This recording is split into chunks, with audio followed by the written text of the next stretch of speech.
Shorty on the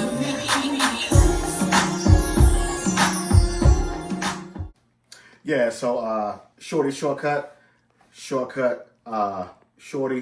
That's what I've always gone by. But Shorty shortcut is the official artist name. You know, Google it. You'll see and hear some of my work. Um, been producing.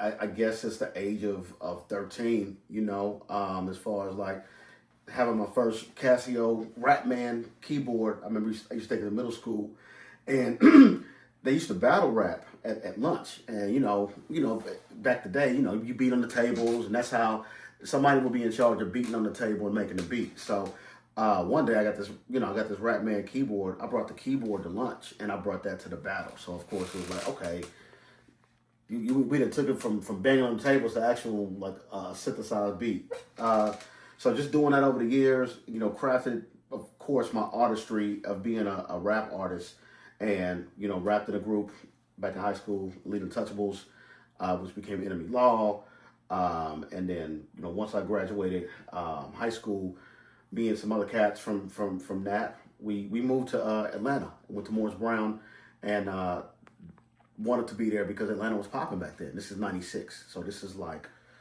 right after the Olympics. I mean, Atlanta's the place to be. Jack the Rapper, Freaknik. It's just a lot of energy down there, and it really changed my life. It's part of my arc, and without that piece in my life, I would not be the artist that I am today. It was so influential, and I mean, I still consider Atlanta my second home.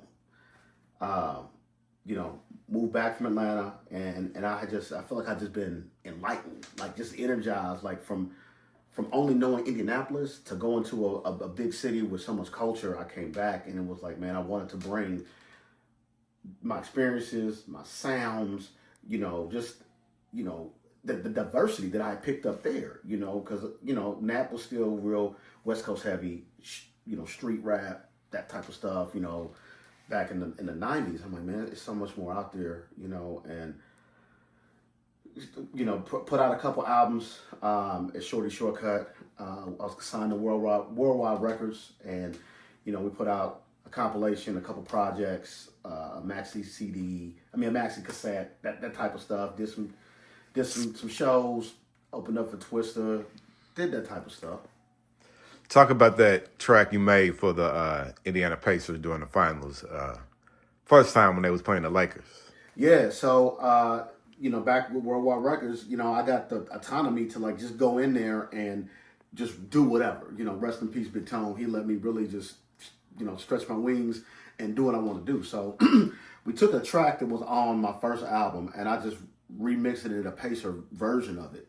And it was called Pacer Pride, which you can actually check out on Spotify. It's called Pacer Pride, Shorty Shortcut.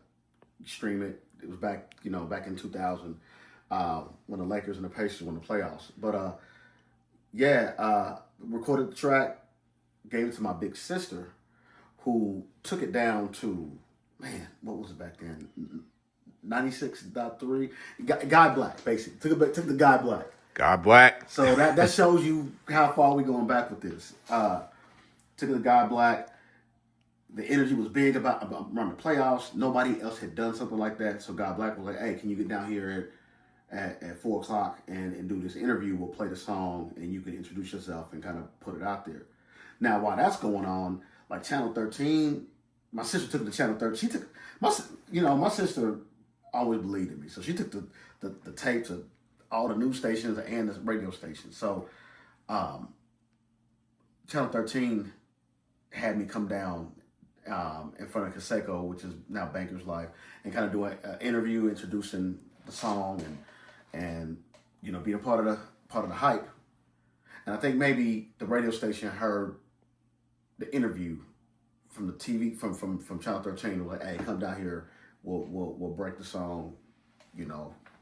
Come down here. You gotta be here. Yada yada. So made that happen, and that was a big milestone in my career, because like, this is before YouTube, this is before social media, this is before MySpace. I mean, when you do something like that, it's like for it to go viral and catch on, you only had the radio and you had TV. And I need to put some of my artwork up, but I had none. So a couple months ago, I started drawing, and I just like, you know what? Let me just draw whatever artist, musician comes to mind. And I started with Mike, and it was like, oh, GI, Gary, Indiana. Gary, and that's what it is. The Midwest, the Gary, the Indiana connection. It was like, man, which Mike don't want to draw? Don't want to draw Billie Jean, Thriller Mike, you know. And I was like, man, let me take it back to the Jackson 5, man, because it's kind of retro. I just went to the Butter Art Fair, so I say that kind of pricked my little itch to do some artistic stuff. So I started with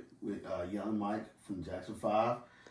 Second one was Jay-Z, which, you know, Jay-Z, I still feel like I'm kind of could have done a little bit better on that one. But then I'm like, all right, man, let me just keep in this rhythm. And I did Snoop next. And then I was like, all right, man, this is cool. Let me introduce some color into the game. So, of course, I guess the Atlanta Connect, 3 stacks. 3,000. I mean, Outkast was popping in '96. Outkast was, I mean, that was Atlanta rap, LaFace Records and all that. So, did the 3 stacks, add a little color to the game. This is really the only one I really added color to.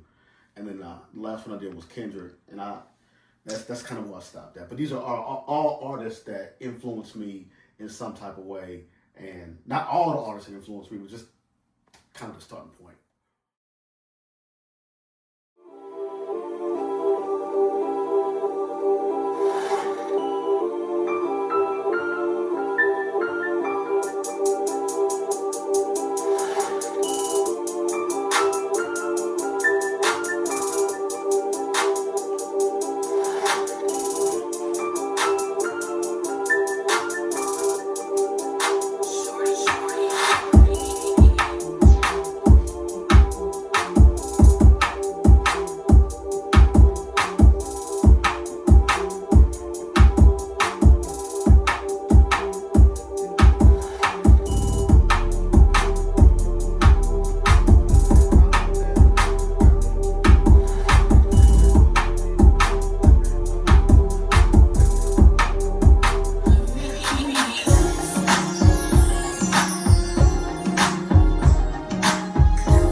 Grown, man.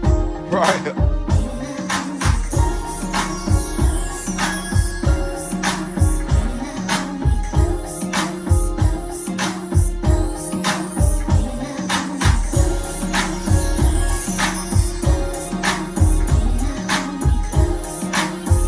Between 4 walls and we're closing in. It's getting hard to breathe. Nobody's listening. No one's screaming at the top of my lungs. Somebody help me, I feel like I'm going under. Like